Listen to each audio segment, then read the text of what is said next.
Hey, so you ask the questions and I answer them about business, success, mindset, whatever it is, personal branding. And so you guys ask the questions, I answer them. We just talked about the Dream 100 and how this helped one of my clients generate $1.2 million in 27 days. We just talked about this, so if you didn't see it, just comment below, I'll send it to you. Again, all this stuff is free. You ask the questions, I answer them and map them out. So now Andreas says, how do you approach people you want to work with? What's the best way to do this? So if you want to approach people that you want to work with, and the best way to do this, it's very simple. I guess I could write it. I'm only going to write one word. Give. Give, give, give. It's so simple. Like, in all honesty, if you're going to approach somebody that you want to work with, if you're going to approach somebody that you want to be friends with, if you're going to approach somebody you want to be in a relationship with, let alone ask for their money or anything else like that of an equivalent, if you want to approach somebody and you want to do anything with them, you should always find a way to give something. Give a compliment, open the door, give a positive tip, right? Like there's so many different ways that you can add value and that you can give. So give, I'm also just going to write add value. So for the people out there that expect me to use the whiteboard and I'm using it. Give and add value. It doesn't really get easier than that. Now there's a lot more levels to, well, what ways do I give? Who am I giving to? In all honesty, you should go back and watch the Dream 100 because I feel like we just covered all of that in that video. So again, comment below if you want that.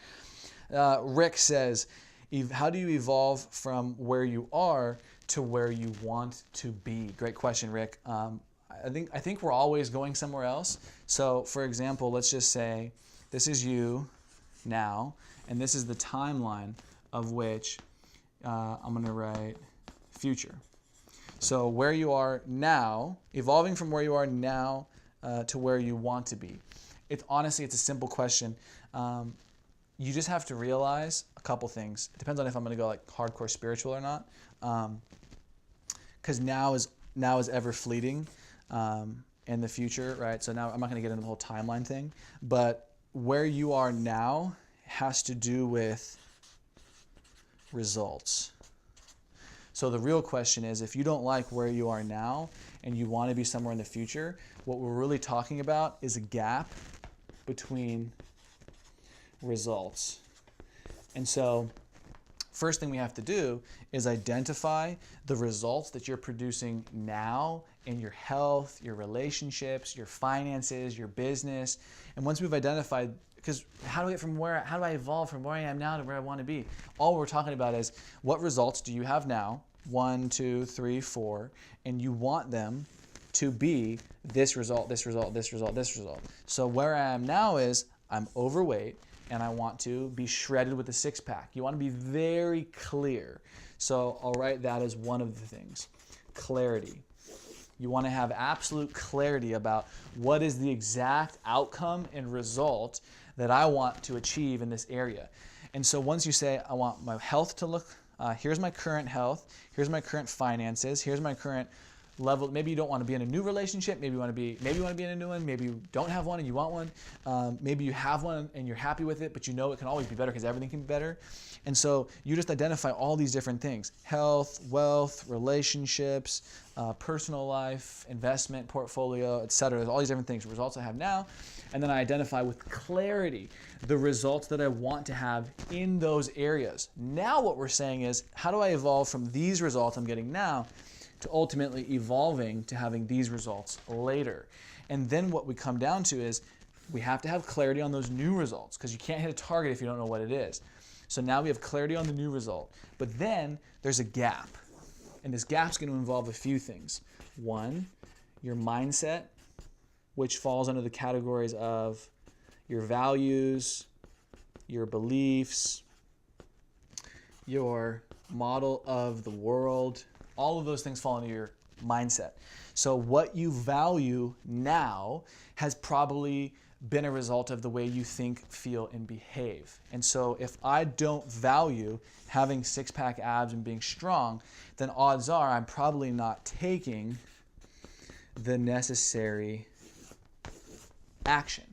And so if I don't value these results, then I'm probably not taking the action, which is why I have these results. And so you have to change what you value. And that means you also have to change what you believe.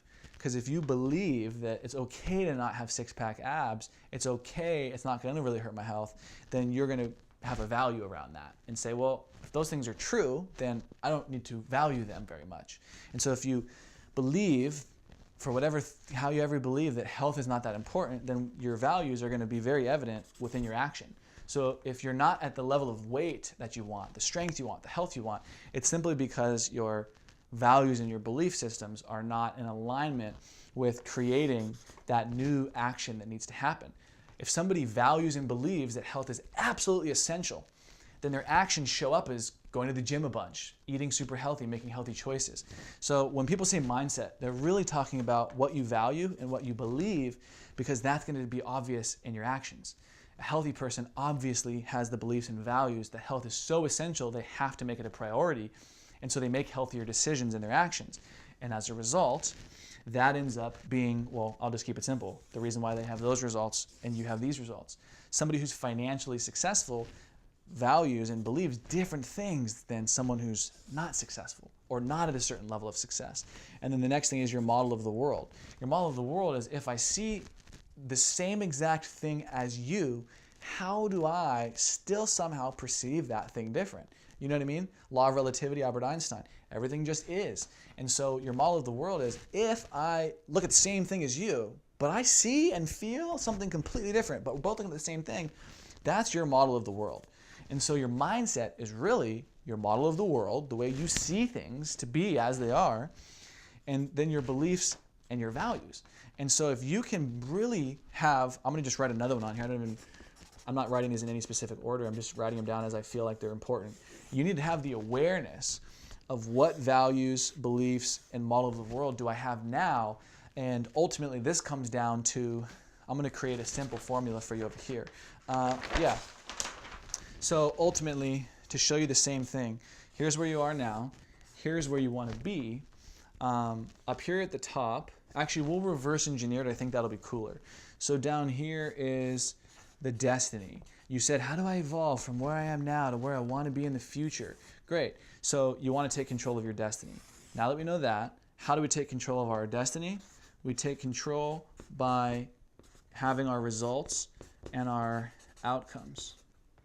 If you could control the results and outcomes of your life consistently enough, you control your destiny. But then how do we control our results and our outcomes? You control your results and your outcomes simply by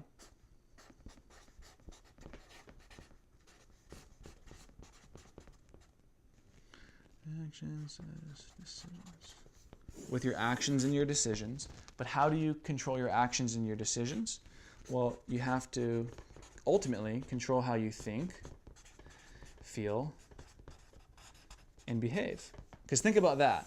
If you could literally control how you thought, how you felt, and how you behaved, you would control your actions and your decisions, and you would get different results and outcomes from changing your actions. And if you did it long enough, that would be your destiny. But how do we change how we think, feel, and behave? Well, how we think, how we feel, and how we behave is really very much so influenced by what I was writing earlier, our values, our beliefs, and our model of the world. So think about this. This is where we left off. If your values and your beliefs and your model of the world influence how you think, feel, and behave, which they do, then that's determining your actions and your behavior, which is determining your results and your outcomes, which is determining your destiny. But how do we control our values and beliefs and model of the world to control our destiny? Comes over here, and it's simple. Conditioning. You never really actually chose your values. You never actually chose your beliefs. And you probably never actually chose to say, you know what, I'm going to look at the world and I'm going to look at it this way. When I look at this, I'm going to think and feel all these positive things.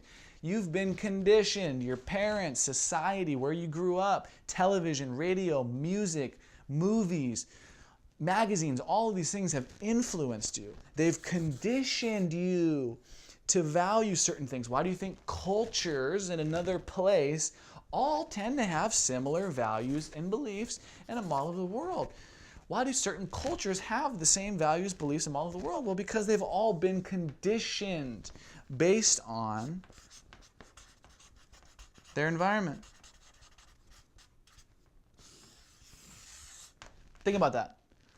You want to take control of your destiny, you have to take control of your results and your outcomes, which means you have to take control of your actions and your behaviors, which means you have to ultimately start controlling how you think and feel and behave, which means you need to start controlling what you value, what you believe, and how you see the world, which means you need to start controlling your conditioning, which means you need to get in the right environment. Because if I put someone who said, I don't want to be an alcoholic anymore or struggle with drug addiction, and I put them in the environment of a bunch of people who are drinking and doing drugs, do you think that environment is going to condition them to go right back down to these results and outcomes? Of course. That's why the best thing to do is to put them in a recovery environment with people that help condition bada bada bada bada bing, right? So in reality, your results and your outcomes that you've achieved right now in your health, your wealth, your relationships, every area of your life, the results you have now that you said, I want to evolve from where I am now, the results I have now, to this future. How do I go from where I am now to where I want to be? All you're really saying is you have different results and outcomes than the results and outcomes you want. In what areas? Health? Great.